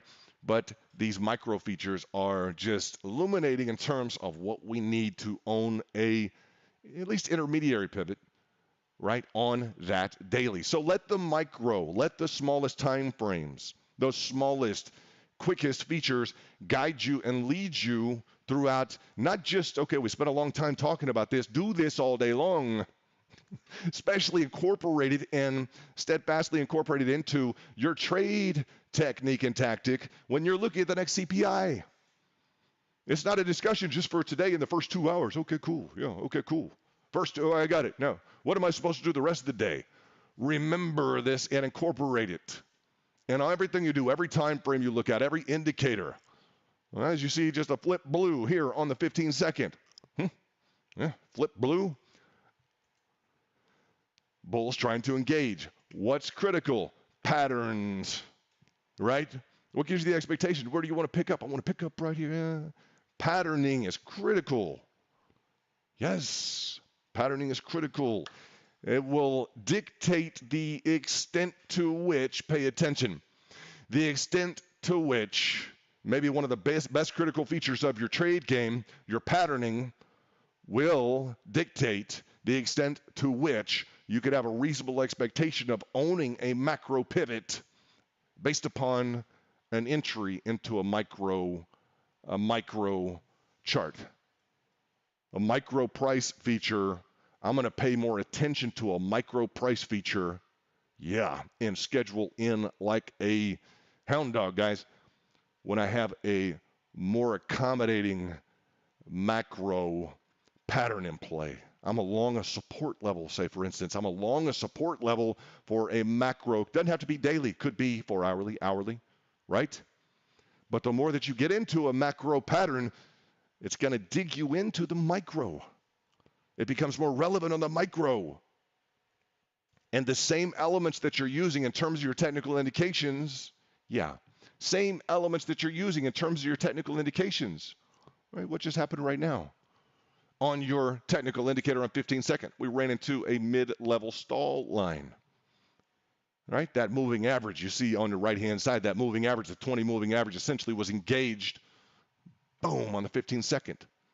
What's going to happen when and if we can curl around with some bull engagement, we're underneath the 20. You see the analogy, 100%. We got to flip back on, up and over on the daily and conquer that mid-level moving average line. MA, moving average, 20 moving average there. Boom, right?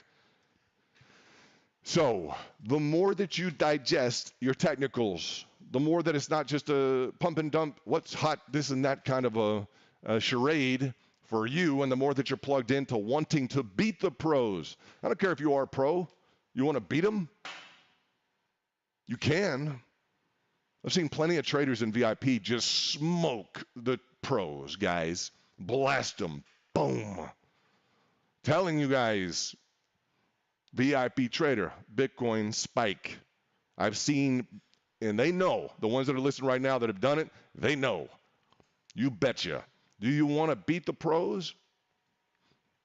They've got some fancy instrumentation, right? They've got some fancy, if you were to look at the, like volatility, I bet they have some rules at their desk. The advantage you have over the pros is what? The guy in his chair trading as a pro trader at a top desk somewhere may really hate his job, may completely not be enjoying what he's actually trading. He's money hungry, sure. Underpaid, maybe. You think, well, I want to be a pro trader. How much they make? A few of the top make great money. But how much do the other ones make? Should you go ahead and be a doctor or a lawyer? Maybe. Okay. Doctors, lawyers get to choose their specialty. Do traders get hired by BlackRock and just get to say, I'm going to be at that desk. That's my desk. I'm going to trade this all day long for you. You might want to check with them. So one of the advantages that you have over a pro trader, as I would just, as a common man, look at it, the situation, and comment on it, is that you get to specialize in what you want to specialize on. You're excited about trading what you want to trade. Yeah, maybe looking for another job over there, the pro trader you're up against, right? You got some guy at BlackRock, whatever desk. He's like, man, I'm just tired of this place. It's cool, good health benefits, but I'm tired of this stuff. So you have that advantage. And as we would look to, guys, as we would look to the framework for 2023, I just want to schedule you guys into opportunities like this, and it just being literal comparative between the lower time frame and that higher time frame. We're going to dig in. We would have liked a shock and awe campaign with the CPI. We didn't get it. So we're going to be dug into. I'm looking for a turn on the daily in terms of the volatility. I just am. Would be nice to see some sort of a rounding here. Okay, we have this threshold cyclical level on the bottom with our volatility gauge. We'd like to see that begin to muster to the upside. It's worked out pretty well, hasn't it, guys? Worked out pretty well, especially if you can catch that scoop, catch that rounding in terms of that volatility play. So we're going to be hammered in also to the lower time frames. Want to shout out to the VIP. I know who's trading. I know who's trading. You don't have to post it in the back. Hope you guys are doing really well. As we look at the stop out feature here, let's dig into the stop out feature in terms of I keep going to the 45-minute today. It just is one of those deals. What do we get? With the more conservative feature, we have stopped out at the preceding lower, let's just say this, guys, in terms of this lower level of support, okay? So that is the level that we have pulled back to. It's called a pullback, okay? A pullback feature is after breaking down through a level of support. A pullback is a retest, boom, of that level of prior support to confirm its resistance. We have a bit of an ambiguity with another internal. You guys see this other internal level of support. It's the more aggressive level of support. Go to your 4 hourly lines. Your 4 hourly lines will demonstrate even and additionally more conservative level of support. Okay? So, different camps of traders. More aggressive, more conservative. Some guys you couldn't get them to release a trade for the world. They're going to throw in a couple $100,000 or $1 million, and they're just going to, you watch them. You want to see a bull? You watch them. You try and get him to release a trade. Some guys, they're going to hammer in so hard. You want to talk about being aggressive? They would hold the $1 million trade, $1 million cash and margin, not $1 million overall exposure. No, guys, $1 million. And watch them just literally hold in through this. They don't get up to here. They don't get up to where? They don't get up to here. 5 million, 10 million in the trade. Not, guys, not overall contract value. Big hands. Boom, boom, boom. Willing to cruise up through, not phased by it hit, it didn't. It's a micro. No, they, guys, swinging for the fences, right? With B-2 bombers.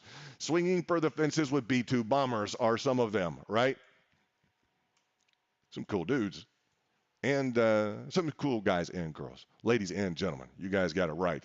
Now, preceding level of support to resistance, catch line, we turn back on fire and ice. We see what's trading. Bottom line is we had a great discussion about micro to macro. Owning the pivots on the macro require more patience. There are more trades on the, you guys know this, there are more trades on the micro, which is why we always dig into the micro.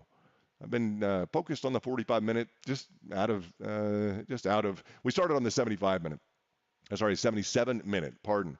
That's 77 minutes, and we had a nice engagement in terms of that specific. As we look back at it while we were going through the details, we did have a nice engagement on the golden short line for an estimated 1.12%. Also, very quick flash trade occurred at that level, which was nice. We'll dig into the details in the back. I'll tell you, we caught this move down here. Be sure to plug into your 77-minute just every now and then. Venus talked about it yesterday, so I thought we would bring that up. Venus, hope we covered it in line with some cool features technically, which really represent the complication in the market. And for those who are really unwilling or not interested in, I got to say, what a signed book from Bulkowski or set of books from Bulkowski mean? That's okay. Let them roll, guys. Maybe we can get them more interested somehow in the nuances and the technical distinctions of the market.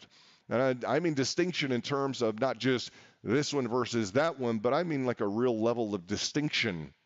I would like to participate in a market as being involved in a market that has a real viable level of distinction to it. And I encourage you as you frame your endeavors in the market and you frame your participation in the market to actually seek out a level of real distinction, like dignified distinction in the market that you could participate in, and have it be something that you can operate in and around your family or in and around your friends, in and around if you meet a senator or congressman, or who you meet, whether it be that or a doorman at your high rise. Right? Whether or not it be, guys, you're a 12-year-old who's interested in the markets, you got it. Or whether or not it be a neighbor who's 75 years old and she knows of a day trader somewhere, or she heard the notion one time and she's not familiar with the markets.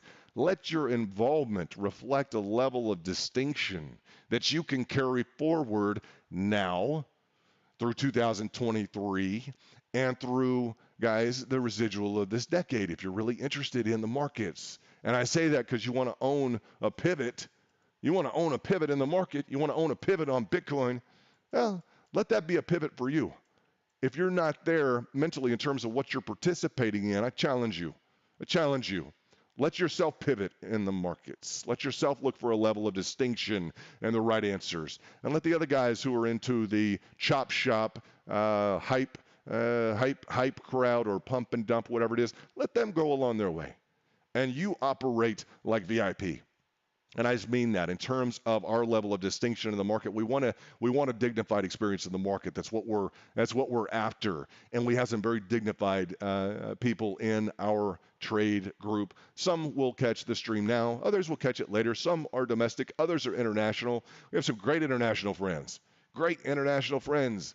We pick up some Kiwis every now and then. The Aussies seem a bit stronger. Europe's hard to find. I got to tell you, there's like a blockade. There's an embargo. There's a VIP embargo in Europe. We don't know why. Definitely a VIP embargo in Asia. We're VIP, so I say that with tongue in cheek because we had some malfeasance from the what was it, the Jupiter? What was it that he was doing? Alpha lessons in Tokyo, spreading me through Tokyo. Like, what are you doing? You're rebroadcasting me, and you have your own alpha group. Shame on you, Tokyo. So anyway, it's been interesting.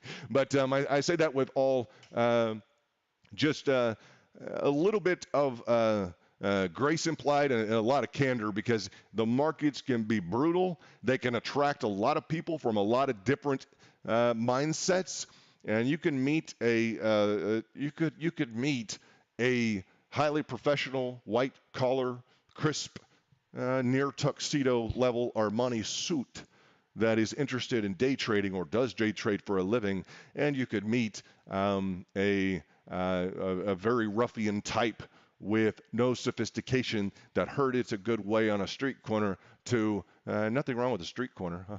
It could be he could have been, as you deal with your own or our typical frame of thought, he could be escorting children across a crosswalk on the street corner. Right? And he could be listening to the radio, right? He could have a very noble job in terms of he heard it on a street corner. Maybe he's listening to a radio station and he heard something about crypto music. So don't necessarily go there. It's not a class distinction. It's not a value orientation culturally at all that's going on in terms of this discussion. But I want us to focus on the distinction in the markets. And how do we do that with Class Top Shelf TA, the #1 trade group that understands the importance of heavy cash reserves?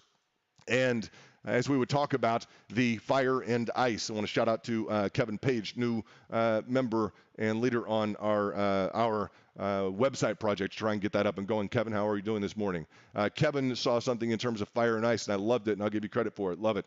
He said, well, the fire and ice and protective nature being kind of the ice. I see that as the ice, he says, kind of the ice in terms of don't get wrecked. Don't get wrecked. That ice provision, just, you guys know those shorts along the top, just don't get wrecked, right? Kind of that ice, the protector there. The fire, that we have the fire and ice indicator, but that fire being in line with the with the ability to pull the trigger at the right time in the market and create the returns. So it's that fire and ice dynamic, right? That you might apply to a lot of different concepts, or a lot of different fire and ice. I think of relationships. I think of business proposals in terms of the market. I love what Kevin Lispini put on. He's like, no, that's like the fire and ice, is the ice being the protective measure, the heavy reserve capital not getting wrecked. Then the fire being get in there and create the boom, boom, boom, know when to hit into the market and create the profits. Those high probability trades. That's the fire, boom. Right? That ice never being overexposed in the markets, that protective nature. Love it. Very, very well thought out, and I appreciated that insight. And shout out to Kevin, big time from London, in where he's at, big time Texas crew, I believe. Stout guy. Now, in terms of everything we covered, the open, a little bit of swing trade volatility. We were down to a target, up through to another target, to a bull target, bear target, where we have landed in terms of the, and we will not challenge into, no reason to challenge into, but looking at the framework of Bitcoin up a percent point now. What was presented to VIP in the back was a diagram as such before let's see if we can pull this up. I don't know that we need to pull this up, but we might be able to pull this up if Twitter will allow us to actually load our charts. We would love to load our charts. Twitter, let's see what we got. Guys, shout out does your Twitter ever misbehave? It's impossible. It couldn't misbehave. That's impossible. Let's see.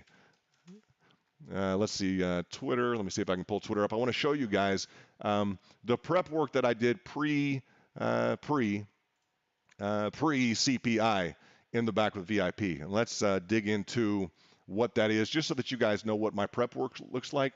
Okay, my prep work is a volatility, again, just a volatility routine that I am looking at for levels of interaction in the market preceding a data release report, etc. As you see the right-hand side right now, that's an active chart of Bitcoin. As you see, the work that I did precedingly delivered to VIP was a schedule, and let's see what time frame we're on. Was it the 15-minute time frame? Then hung up on the 45-minute and the 77-minute this morning in terms of our discussions. But looking at the analysis to go on before, as we talk about those seismic events that we want. Okay, the seismic events that we want need to be preceded by your TA. Yes, sir. Yes, ma'am. I want to evaluate, for instance, when we are in a zone such as this, I want to evaluate my maximum threshold move to resistance. I want to evaluate my maximum threshold move to support. I would pay a lot of attention to what I'm saying right now. Incidentally, whatever you were doing, I would pay a lot of attention right now, like an incredible amount of attention right now to what I'm saying. That's what I would do, just out of the box. Pay attention if you can. If not, mark it and rewind. The laser focused TA work that's going on before a potential seismic event or before a potential market mover, and we can distinguish data reports into kind of two dual category here. We can distinguish after, and let's go through the first issue that I want to do is identify the moves in the market, and I want to do a volatility gauge in terms of the threshold move to the upside. Okay, the levels of support, levels of resistance. If the specific data release, etc., can give me a move to support, if it's strong enough to break through and complete a pattern, boom, to the downside. I want to know how far away if I can get some action in the market, I want to know what would the full completion be to the downside, okay, from the current price preceding the data report. If I'm looking at 5.8%, okay, I want to know the move that it could produce. Boom, all work done before. All work done before a data release. I want to know what my potential move could be to the upside from a current price position. If it were a potential 5.8% move to the downside on based upon the current patterning. I build in the framework to understand if the market throws something at me that is a seismic event, or not the market, if let's say the data, the CPI report, these economic reports, if it is a shift in the market or a pivot in the market, what is my upside potential for a long? What's my downside potential for a short? In the context here of analyzing that beforehand gives me the framework in terms of participation if I'm long, if I'm short, with stops if hedged, or if that trigger is to be pulled in terms of a directional move with limitations above or below for longs or for shorts. I'm looking at a comparative approach to a data release wherein I could even potentially based upon the pattern, pay attention, important statement, based upon the pattern and the expected move. Is it more probable than not that I would get, instead of a charge through power move to the upside or a charge through power move to the downside based upon an economic report, is it more likely that we're going to ping pong and that the reward function is going to be orders above and orders below? Do I want to carry interest is the first option. I want to carry interest of a long or a short, or hedge it up front and kill the non-profitable side. Okay?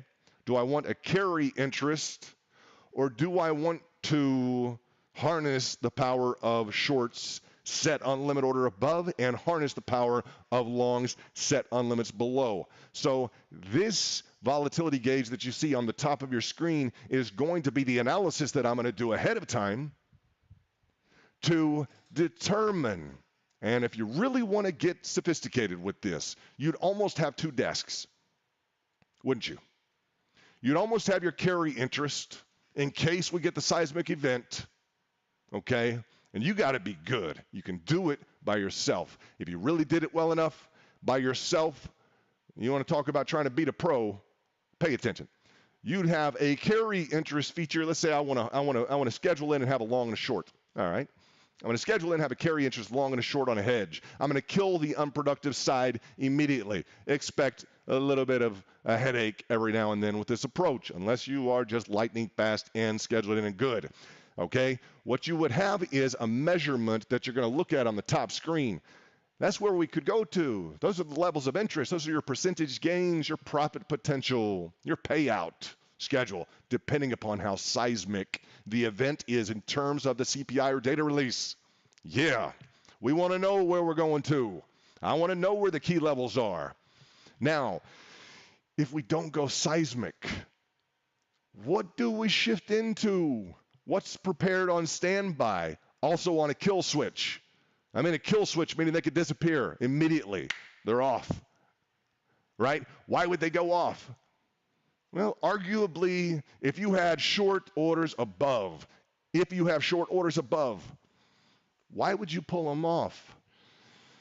What if the CPI came out and it was a gangbuster, big-time seismic event, earth-shaking, market-quaking report that could be a huge move, huge surprise? What do you hit the kill switch on? Yeah, I'm not touching my shorts above, right? That was a huge surprise, huge market factor in play. You got to hit the kill switch. We are off what? We are off our shorts above. At least on the lower time frames, the more compressed shorts above, right? So potential for two desks on this. And at least being able to understand the framework, seismic event, huge CPI data report, very relevant, guys. Very relevant. We get reports all the time. Looking at the framework, a carry interest, a split long and short, carry interest, killing the unproductive side. Expect the volatility, expect to get pushed around. Okay? Now, the carry interest verse is stacking orders above and stacking orders below. Yeah. Stacking orders, those are two separate routines. One is carrying a long or carrying a short, to resistance or to support, respectively. The other is ready to engage the shorts above, the longs below. Yes. Now, you can do both, or you can do neither, or you can do one or the other. Now, if you're good enough and you're set up well enough to be able to operate, first of all, to set up your orders. If you can set up your orders around this and orchestrate around volatility, you quickly get to the point where you realize you're going to have these set up in terms of your top line function. Boom, you're going to have this set up. You're going to prepare for a seismic event as well. So you may have a third, I call it a desk, but you may have a third operating principle up, above, and beyond. You betcha. Where? Well, let's say it was a seismic event. Let's say it was a seismic event, guys. And on the daily on Bitcoin, I don't know. Maybe that seismic event wants to push up into this level, that level of resistance, and provide me with a King Kong flash trade. I mean, big, heavy-handed, huge position. Bam, bam. I want that set up if I get the seismic event. Yeah, pulling up for support to resistance on the daily. Yeah, I want to set up in case I get that seismic event and orders waiting. Boom, boom. Now, you say, what, you're just going to set up the whole market around your price action? You're going to be making some decisions. So when we go through these small level details, when we go through the 15-second and do a correlative, guys, when we do the 15-second into the daily, when we talk about setting up orders, it doesn't need to be complicated. It is, as a matter of fact, more simple if your goal is to beat the market. You actually have a structured mindset, and it's a lot, guys. I tell you, it's a lot to stream and convey it. Do you think? It's a lot to stream and convey it. I know you guys know. It's a lot sometimes to listen to a stream or be in a VIP DM and do it, or do a part of it. It is intensive, but it's simpler because you're carrying, guys, you're carrying the arsenal, the equipment, you're carrying the ammunition to beat the market. And it's one thing to say, well, okay, I'd have to put in like maybe, it's going to take me an hour to do this. Yeah, it's going to take you an hour to do that. It may take 2 hours. You're going to set up your levels. You're going to be prepared to interact on a micro basis based on a pattern formation, on a macro basis based on maybe a larger pattern formation, right? Based upon a real, a real just rip and tear in the fabric of the expectations, something that's just not built in at all to the fabric of the markets, the expectations of the markets. And it's just, I want you guys to go down this level of thought on your own. Just go into that level of thought on your own. Get the experience under your belt in terms of what this means right here. Okay, what this means in terms of that top level feature that you're looking at here. What does that mean? When I gave that to the VIP this morning, what is that? Those are measurements of what could be expected in the market and levels of engagement, both to carry up to and to engage. Right? Carrying up along and engaging in a short. Doing both, sure. When you're prepared in both directions, okay, when you're prepared in both directions, things can seem more complicated, but it's actually simpler. It's simpler if your goal is to beat the market. Okay? Some of you Jackie Chan hands out there, quick hands in the market. Boom, boom, boom, boom, boom. All right. The more prepared you are in terms of your technicals, okay, in terms of your maximum and minimum thresholds of what's hit and what's not hit, it looks highly relevant now. It was highly relevant then, and I'll just tell you, the more that you're able to focus your endeavor of beating the market, the more all of this is going to make sense. This is going to be a great stream to review in terms of, man, I can't wait till we have our hedge room. I have an announcement. I did set up the hedge room last night. I set the hedge room up.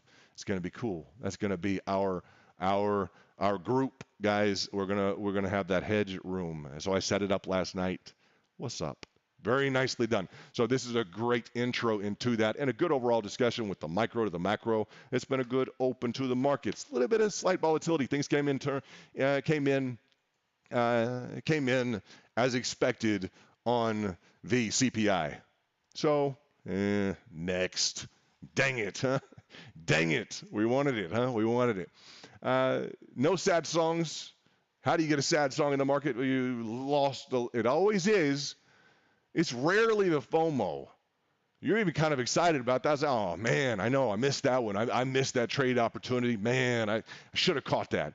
No, the sad songs, the tears, the divorces in the market, right, are you lost too much. You're trading with too much capital. Pull back until you can book 4 positive trades. Ton of trades this morning. Ton of trades in this volatility. Yeah. Watch your indicators. One of the key focuses that we went into, those indicators. As you want to catch a macro pivot, we'd prefer like a macro event would be nice. Yeah, macro event. This one was just like in line with the CPI, in line with the other, with at least in line with expectations.